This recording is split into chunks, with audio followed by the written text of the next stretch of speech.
The cane is back!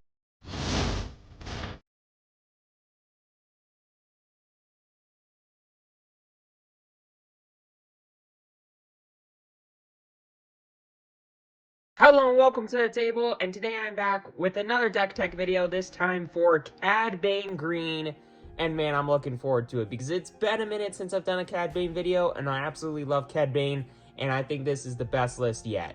So, with all that aside, let's get right into things, starting off with Cad Bane himself, a cunning villainy leader that says when you play an Underworld card, you can exhaust this leader to then say, hey, opponent, choose one of your units, it's going to take a damage.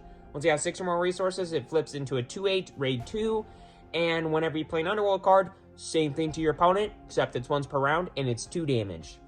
Great for you. You also have a 30 health base, not ECL. I think a 30 health base is way better in this deck because you have a lot of things at ambush already. But Command Center is the base of this deck, just a good old 30 health green base. And in the main deck, you just got a ton of different cards. You got a ton of Underworld cards. You got a ton of Bounty Hunters to take advantage of cards like Mist Hunter. You got some capture cards in Relentless Pursuit. And it's just like a really, really solid deck. So, let's get into things, starting off with all the Underworld cards. The first one being Greedo, a 1-resource 3/1. It's got a when defeated that can deal some damage to a ground unit, but the main thing that matters is that it's a cheap Underworld card. And it's a Bounty Hunter, which matters for Mist Hunter. 3-resource 3/4 that on attack, if you've played a Bounty Hunter or Pilot card this phase, you get to draw a card. So, really, really good card with Mist Hunter, and it's just a really solid card in general because, I mean, getting to ping your opponent's stuff on the first turn of the game, potentially get some value off of Klounkee, really, really good. Salacious Crumb is another 1-drop Underworld card, a 1-resource 1/3 that, when played, heals 1 from a base. One of the main reasons, if not the main reason, besides overwhelming Barrage, that you play green with Cad Bane, Salacious Crumb, I mean, it's just an absolutely insane card because as an action, you can exhaust, bounce it back to your hand, deal damage to a ground unit. So you're just keeping the engine going, just playing it, gaining life, bouncing it back to hand, playing it, gaining life, bouncing it back to hand, and just doing that every turn over and over and over again. Just gaining life every turn, getting in damage on your opponent's stuff every turn, and getting guaranteed triggers off of Cad Bane every turn. Really, really good for you. Especially if you play it on turn 1 in combination with a Klounkee. You could also do this with Greedo, but with Crumb it's a little bit better in my opinion. But Klounkee says you get to, and it's an Underworld card, you just get to bounce one of your Underworld cards back to your hand and then deal 3 damage to a unit. It's a really, really good card, especially against a Vader yellow deck, or any kind of Swarm deck for that matter. It's just, you play something like a Salacious Crumb or a Greedo, deal a damage to one of their things, maybe kill it, then you play Klounkee, kill whatever is not dead already, and then, boom, you got your Underworld card back in your hand, and you got a guaranteed trigger for next turn. What else do you want? It's like, what else do you want? But then continuing down the line, I got Bazine Netal, a 2-resource 1/3 with Smuggle for 4. One play to get to take a peek at the opponent's hand, make them discard a card of your choosing, and then they get to draw a card.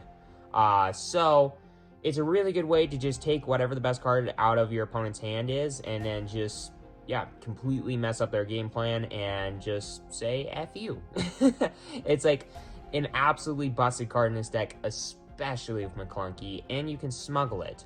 So it's just like, if you need something to resource and you don't know what else to resource, you can just resource this and get value out of it later. Because honestly, for 4 resources, getting to play this card, maybe even Klounkee it back to your hand, you're pretty happy with that.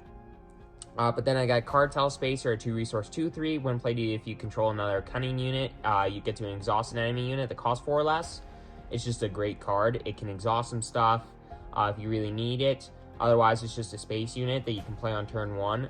It's not the best card in the world. Zygear and Starhopper in this card I've been kind of like back and forth on for a while, and I do think this one's a little bit better because it does have some later game, mid-game usage that can be really good for you.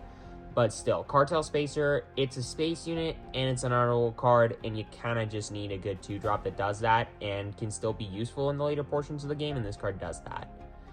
Then there's Crafty Smuggler, a 2-resource 2/2 shielded. It's a good Underworld card. I mean, like, what else do you want?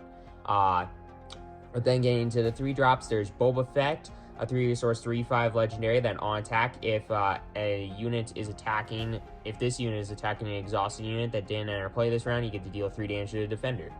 I mean, it's just, is an absolute killing machine. Completely can hose certain decks. If they're like all in on the ground, Boba Fett can just hose them down. Just make sure that they just can't do anything to you. And it's a 3 resource 3/5 body. So it's a good body, and it can hose a lot of decks in the game. So it's just like, there's a lot of good things with Boba. But then there's Contracted Hunter, another bounty hunter card like Boba Fett, to get value off a Mist Hunter. This card essentially is in the deck to kill like a Sabine or a 3/5 or something with 5 health. It's a 3 resource 4/4 ambush, which is really good. Really, really good. But when the regroup phase starts, you do defeat this unit. So you only get to keep it for so long. But when you do play it, you get a trigger off of Cad Bane. If your opponent doesn't have a lot of stuff on the board, you can get rid of whatever their good turn 2 3/5 drop is. And you get just continue to manage their board and continue to build into your late game and just play all your big stuff. Like your Cad Banes, your Mauls, your Reinforcement Walkers, and be really, really happy with it. So there's a lot of ways to manage the ground arena, but there isn't a ton of ways to manage the space. So in order to slow space down a little bit, you gotta have Contracted Jumpmaster in the deck. A 3 resource 2/4 Sentinel. It's another Underworld card. It's another way to just kind of make it harder for the opponent to kill you. It's just a really solid card, and I mean, if you need it bad, and it only costs 3 resources, so you can play it pretty early. But then there is Forlom and Zuckuss, that little kind of package that for some reason I didn't run forever, but yeah, Forlom Zuckuss is busted. Forlom is a 4 resource 4/4 ambush that says each friendly Zuckuss gets +1/+1 in ambush, and Zuckuss is a 5 resource 6/6 saboteur that says each friendly Forlom gets +1/+1 in saboteur. These are both unique, so you can only have one of them out at a time. But basically, Forlom 4 resource 4/4 ambush is nothing to scoff at. If it's a 4 resource 5/5 ambush saboteur, that's just insane for you. Zuckuss, a 5 resource 7/7 ambush saboteur, is also absolutely insane. And these cards are a match made in heaven. It's just like, if you can play a Forlom into a Zuckuss, you are going to be incredibly happy. Plus, these are both bounty hunters, which are great in combination with Mist Hunter. So it's just like, there's nothing bad about these cards. They're just good cards, and they do good things, and they're just good, amazing cards in this deck. But then I got Boba Fett as a 2 of, like the Greedo, and the Contracted Jumpmaster. This card's just, it's good, but it's not insane. It is a bounty hunter, so that's good for the Mist Hunter, but it's a 5 resource 5/4 shielded body, or you can pilot it for 2 to give a 2/3 buff. And then when you play as an upgrade, you can deal 1 damage to your unit. But if you're putting this onto a transport, which all of your space units, besides the Cartel Spacer, are transports, which in that sense, that's really good for you, because then you get to deal 2 damage instead of 1. So you're getting a little bit of value off of playing an Underworld card, getting the pain off of Cad Bane, then getting to deal 2 more damage likely off of, like, if you're piloting it. So really, really good for you. But then I'm getting into more of the late game, Cad Bane and Maul. These cards are insane Underworld cards in this deck. Cad Bane's a 7 resource 7/7, 3 of, 1 played. You can capture up to 3 enemy units with 8 or less remaining HP. And then on attack in total, 8 or less remaining HP. And on attack, the opponent can free one of their captured cards. And then if they do, you get to draw 2 cards. So it's just like, no matter what, Cad Bane's doing good things for you. It's keeping stuff at bay for a minute, and if they do get that back, then you're just getting more cards in hand, which is great for you, because the more cards you have, the more resources you have to mess with the opponent and lock them down. And get closer to your late game, other late game. But then there's Maul, 7 resource 7/6 ambush overwhelm, that on attack, you can just choose one of your other Underworld cards, and if this card would be dealt damage, then all the damage is dealt to that Underworld card that you chose instead. It's a good 2 of. It's just a big old body. It deals a ton of damage because of ambush. It can overwhelm some damage through. It's just like, it's a killing machine. It's basically a big Boba Fett, but it's slightly worse because it costs so much more and it's going to be a little bit harder to get to. But still, Maul is a really, really good card. But then all the non-Underworld cards, just some other good support cards in the deck. I got Hotshot, DL44 Blaster. This card's just a good 2 of that can help you end the game. You always smuggle it. You always put in your resources and smuggle it out for 3 to give a 2/0 buff as an upgrade to a non-vehicle. And then when you play it using smuggle, you get to attack with the attached unit. So you're kind of getting like a surprise strike of a kind out of this. and it's more permanent anyways. Like the power buff is more permanent, so it's really good in that sense. It's not like an insane card in this deck. It's just there, like, if you need it to help close out the game. There's Relentless Pursuit, also has a 2-of in the deck. It's a 3-resource event that just says choose a friendly unit, and it captures an enemy non-leader unit that costs less than or equal to it. And then if the friendly unit is a bounty hunter, you get to give a shield token to it. There are a ton of bounty hunters in this deck, so that you can get value off of the Mist Hunter. And then the Relentless Pursuit just says, hey, if you're capturing something with one of your many bounty hunters, then it's going to be harder for the opponent to kill that thing that you just captured, or the thing that you're using to capture one of your opponent's things. So that's really good for you. Then there is Reinforcement Walker, an 8-resource 6/9.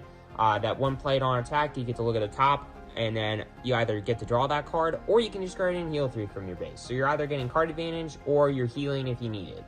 Either way, really good for you, especially if you can ambush it. There isn't a way to ambush it in this deck, but in different decks, if you can ambush it, that's absolutely insane for you. It's just a big body. It can heal or draw, and again, big body. I mean, it's not an Underworld card itself, but it's a really big card, and it's a really good card. So what else do you want? But then the last card that I really want to talk about for this deck is Overwhelming Barrage, a 5-resource event that just, I mean, we all know what this card does. It gives a 2/2 buff for the turn to a unit of your choosing, then it gets to deal damage divided as you choose, equal to its power on any number of other units. It just murders opponents' board states. It's one of the best cards in the game as far as like budget goes. It is the reason that somebody would be playing command villainy usually. This deck doesn't have a ton of command cards, but the ones that it does have are really good. But out of them all, Overwhelming Barrage is easily the best, and it's just an absolutely busted, insane card. But with all of that aside, hope that you enjoyed this video. This sideboard is there if you want to look at it. I'm not going to really talk about it. I mean, you got some ways to basically manage different kinds of decks, upgrades, exhaust some stuff, kill some pilots, and then just rush down other opposing like control decks. If you like need to rush down a control deck, then you have Lurking Tie Phantom. The sideboard, like, it's not that complicated, but this deck is an absolute blast. It's one of my favorite decks in the world to play. And for all that aside, hope that you enjoyed this video. Make sure you hit that subscribe button, hit that like button. It's completely free, you won't regret it. Have a great rest of your day, everybody. Enjoy.